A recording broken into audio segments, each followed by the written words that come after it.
depends what we're doing. And maybe this is the question that you're going to ask. So it really depends on what kind of valuation you're looking for. But if let's say you have a little business and you want to know what that little business is because you're thinking about changing it somehow, but you might not actually need a report. In which case I call that valuation guidance, and it's verbal, right? I will never write it down, and you can never come back to me and said that.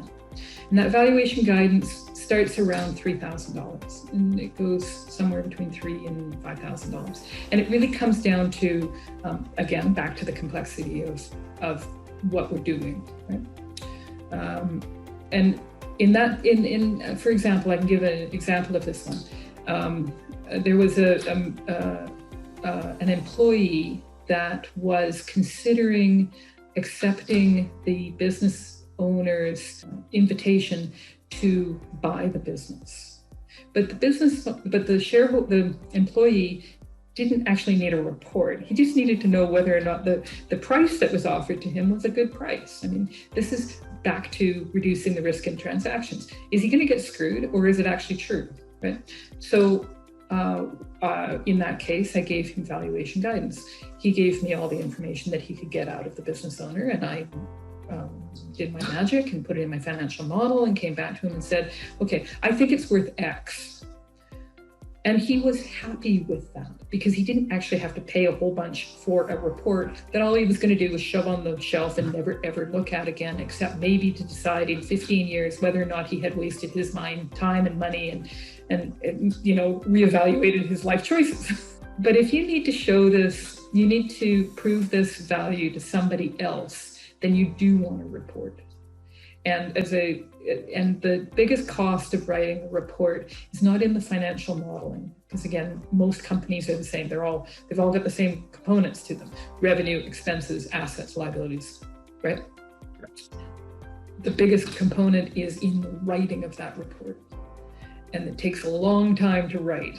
And so, generally speaking, reports start around a calculation level report starts around $5,000. And if it's, again, business owners tend to think their businesses are not complex, but their idea of complexity and my idea of complexity are often two different things. So that's a pretty good place to start. And then it goes up from there, depending on the type of report, on the asset on which we're valuing. Are we valuing the company? Are we valuing the debt? Are we valuing the equity? Are we valuing the tangible assets? And what is the purpose of the report? Is it going to be shown to just one person, or is it going to be shown to the court? And then that's going to have lots of readers, right? There's going to be the judge and the two lawyers, and then there's going to be court clerks, and right. And then, or is it going to be posted on CDAR, which is a public company, a database, and then there's thousands of readers, as far as I know. The purpose, the asset, the type, all go into the value of writing that report, and that starts, like I said, around $5,000.